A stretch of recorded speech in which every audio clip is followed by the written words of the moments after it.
ফেরাউনের লাশ থেকে কি সেই অদ্ভুত আওয়াজ বের হলো? কি তার ব্যাখ্যা? কেন প্রতি বছর ফেরাউনের লাশের উপর একটি ইঁদুর ছেড়ে দেওয়া হয়? ফেরাউনের হাতের নখ ও চুল কেন বাড়তে থাকে? জানতে হলে ভিডিওটি সম্পূর্ণ দেখতে থাকুন। ফেরাউন কোনো ব্যক্তি বিশেষ নাম নয়। ফেরাউন হলো মিশরের তৎকালীন বাদশাদের উপাধি। পৃথিবীতে অত্যাচারী ও ক্ষুধাদ্রোহী শাসকদের মধ্যে ফেরাউন ছিল অন্যতম। ফেরাউন শুধু অত্যাচারী শাসকই ছিল না, সে নিজেকে খোদা দাবি করত। আল্লাহর পরিবর্তে মানুষকে তার ইবাদত ও পূজা করতে বাধ্য করেছিল। পবিত্র কোরআনে ২৭টি সূরায় সর্বমোট ৭৪ বার ফেরাউনের কথা উল্লেখ করা হয়েছে এবং খোদাদ্রোহী এই অত্যাচারীর করুণ পরিণতির কথাও তুলে ধরা হয়েছে। মুসা আলাইহিস সালাতু ওয়াস সালামের কাছে যখন ফেরাউন চুক্তিতর্কে হেরে গেল, তখন সে ঘোষণা করল, আমি অবশ্যই তোমাদের হাত ও পা কর্তন করব এবং তোমাদের সবাইকে ফাঁসিতে ঝোলাবো। যখন ফেরাউনের মন্ত্রিসভায় এই সিদ্ধান্ত পাশ হয়ে গেল, তখন আল্লাহ পাক রব্বুল আলামিন মুসা আলাইহিস সালাতু ওয়াস সালামকে জানিয়ে দিলেন, হে মুসা, আমার বান্দাদেরকে নিয়ে রাত্রি যুগে বের হয়ে যাও, নিশ্চয়ই তোমাদেরকে পশ্চাত্তাপন করা হবে। অতঃপর মুসা আলাইহিস সালাতু ওয়াস সালাম যখন তার কওম বনি ইসরায়েলকে নিয়ে রাত্রিবেলা চলতে শুরু করলেন, যেতে যেতে তিনি লোহিত সাগরের পাড়ে চলে গেলেন। অনেকেই বলে থাকেন নীল নদ, অথচ ফেরাউন যেখানে ডুবে মৃত্যুবরণ করেছে সেটি নীল নদ নয়, বরং সেটি হলো সাগর। বাহারে আহমার, রেড সিপা, লোহিত সাগরে ফেরাউনের মৃত্যু হয়েছে। কেননা আরবিতে রাহনুন শব্দের অর্থ হলো নদী আর বাহরুন শব্দের অর্থ হলো সাগর। পবিত্র কোরআনে বাহার শব্দটি ব্যবহার হয়েছে। মুসা আলাইহিস সালাতু ওয়াস সালাম যখন তার কওমকে নিয়ে লোহিত সাগরের পাড়ে এসে দাঁড়ালেন, তখন তার কওম দেখতে পেল পিছন দিক থেকে ধেয়ে আসছে ফেরাউনের বাহিনী, সামনে বিশাল উত্তাল সমুদ্র। তাই তারা বলতে লাগলো, ইন্না লামুতরাকুন, নিশ্চয়ই আমরা পাকড়াও হয়ে গেলাম। মুসা আলাইহিস সালাতু ওয়াস সালাম উত্তরে বললেন, কাল্লা ইন্না মাইয়া রব্বি সায়াহদিন, কখনো নয়, নিশ্চয়ই আমার সাথে আমার রব রয়েছেন, তিনি আমাকে পথ প্রদর্শন করবেন। অতঃপর আল্লাহ তাআলা বললেন, হে মুসা, ইদ্রিব বিআসাকাল বাহার, তুমি তোমার লাঠি দ্বারা সমুদ্রে আঘাত করো। সমুদ্রে আঘাত করার সাথে সাথেই সমুদ্রের বুক চিরে বিশাল প্রশস্তময় একটি রাস্তা তৈরি হয়ে গেল। সাগরের মাঝের রাস্তার দুপাশে পানি দুই ভাগে বিভক্ত হয়ে সুউচ্চ পাহাড়ের মতো পানি দাঁড়িয়ে রইল।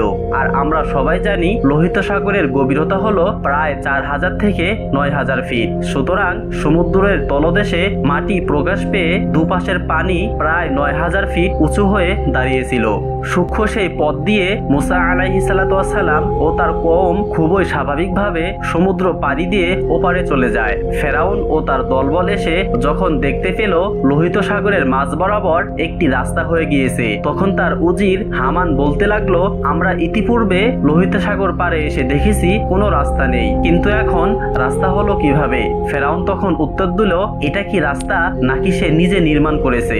আল্লাহ তাআলা ইরশাদ করেন, আমি বনি ইসরায়েলকে সমুদ্র পার করে দিলাম, কিন্তু ফেরাউন ও তার দলবল বনি ইসরায়েলের পিছু ধাওয়া করলো। ফেরাউন ও তার দলবল যখন সমুদ্রের মাঝপথে এসে উপনীত হলো, তখন আল্লাহ তাআলা সমুদ্রকে ঘোষণা দিলেন, ফলে পানি তাদেরকে ডুবিয়ে দিল। তৎক্ষণাৎ ফেরাউন বলতে লাগলো, আমি ঈমান আনলাম, আল্লাহ ছাড়া কোনো মাবুদ নেই, আমি সেই আল্লাহর প্রতি ঈমান আনলাম যে আল্লাহর প্রতি ঈমান এনেছে বনি ইসরাইল। আমি সেই আল্লাহর প্রতি ঈমান আনলাম যে আল্লাহর প্রতি ঈমান এনেছে পয়গম্বর মুসা এবং পয়গম্বর হারুন আলাইহিস সালাতু ওয়াস সালাম, এবং আমি মুসলমান হয়ে গেলাম।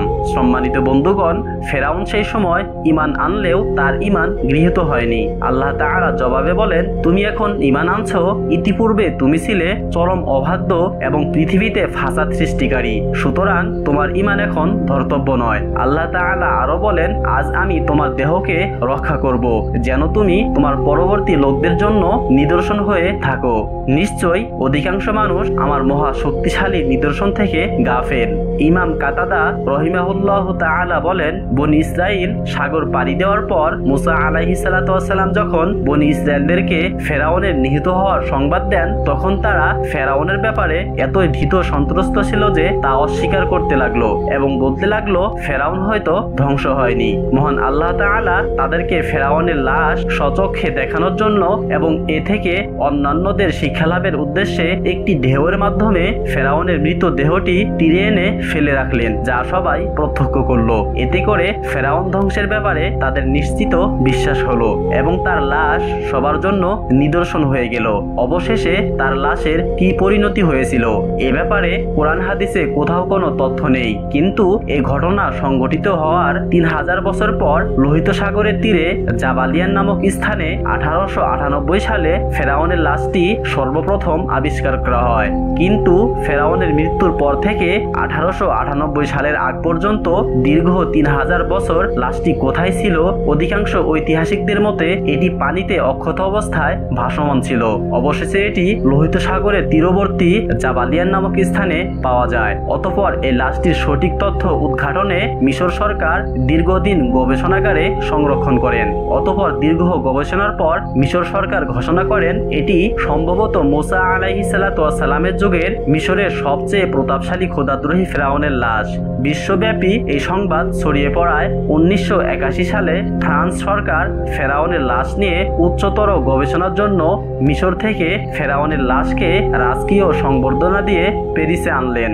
লাল গালিচার সংবর্ধনা দিয়ে বরণ করা হয় ফেরাউনকে। এর আগে তার পাসপোর্টও তৈরি করতে হয়। পাসপোর্টে তার পরিচয় লেখা হয় মহান মিশর সম্রাট। ফ্রান্সের আইন হিসেবে জীবিত বা মৃত কেউ ফ্রান্সে পাসপোর্ট ছাড়া ঢুকতে পারে না, তাই এই নিয়ম মেনেই তাকে ফ্রান্সের ল্যাবে হাজির করা হয়। বিখ্যাত ও সব সার্জন বিজ্ঞানীরা সারা রাত গবেষণা করে আবিষ্কার করেন যে এই লাশটির মৃত্যু হয়েছে সাগরে। তার শরীরে লবণের কণা পাওয়া গিয়েছে। সাগরে ডুবে মরা ছাড়া এমন সামুদ্রিক লবণ কণা পাওয়া সম্ভব নয়। এছাড়া তার হাড্ডিতে কয়েকটি চোটের চিহ্ন প্রমাণ করে যে বড় বড় ঢেউ রুখতে গিয়ে তার এই অবস্থা হয়েছে। ডক্টর মরিস বুখাইলিকে কেউ একজন বলে মুসলমানদের কোরআনেও এমন তথ্য রয়েছে যা মিশরের মানুষ সবাই জানে। বুখাইলি বিস্মিত হন, বলেন অসম্ভব, ফেরাউনের এই মৃত্যুর তথ্য আমরা কেবলই আবিষ্কার করলাম। আজ থেকে 1400 বছর আগে মুহাম্মদ এমন কথা কি করে বলবেন? পরে যখন পবিত্র কোরআন খুলে তিনি এসব আয়াত দেখলেন তখন তিনি খুবই হতবাক হয়ে গেলেন। সত্যিই তো হুবহু মিল রয়েছে। পরবর্তীতে তিনি ইসলাম গ্রহণ করে নিজেকে ধন্য করেন। অতঃপর এটি যখন বৈজ্ঞানিকভাবে প্রমাণিত হয়ে যায় যে এটি হলো মুসা আলাইহিস সালাতু ওয়াস সালামের যুগের পাপিষ্ঠ ফেরাউন, তখন মিশর সরকার লাশটি কায়রোর জাদুঘরে রাজকীয় মমি চেম্বারে একটি কাচের ফ্রেমে প্রদর্শনের জন্য সংরক্ষণ করেন। তবে দেহটি কোনো বিশেষ ব্যবস্থায় মমি করা ছাড়াই সংরক্ষিত রয়েছে। এটি বিজ্ঞান কোনো ব্যাখ্যা দিতে পারে না। কিন্তু অবাকের বিষয় হলো ফেরাউনের লাশের কিছু অংশে অলৌকিকভাবে গোশত বৃদ্ধি পায়, যা প্রতি বছর মার্চের 15 তারিখে লাশের উপর একটি ইঁদুর ছেড়ে দেওয়া হয় এবং ছেড়ে দেওয়া ইঁদুর সে বৃদ্ধিকৃত গোশত খেয়ে সাবার করে দেয়। আরো অবাকের বিষয়, অলৌকিকভাবে ফেরাউনের নখ ও চুল বৃদ্ধি পায়, যা সত্যি হতবাক ও অবাকের বিষয়। সম্প্রতি ফেরাউনের লাশে একটি অদ্ভুত আওয়াজ বের হয় যা গোটা পৃথিবীকে হতবাক করে দেয়। কি সেই অদ্ভুত আওয়াজ যার কোনো ব্যাখ্যা আদৌ সম্ভব নয়? সত্যিই আল্লাহ তাআলা ফেরাউনকে শুটকি বানিয়ে গোটা বিশ্ববাসীর সকল জালিম স্বৈরা শাসককে একটি সতর্কবার্তা দিয়েছেন। সম্মানিত বন্ধুগণ, ফেরাউনের লাশের উপর ইঁদুর ছেড়ে দেওয়া তথ্য সত্য হলেও লাশের অদ্ভুত শব্দ সম্পূর্ণ ইহুদিদের বানোয়াট বলে মন্তব্য করেছেন বিশ্বের ইসলামিক গবেষক। কাজেই কেউ তা নিয়ে বিভ্রান্ত হবেন না।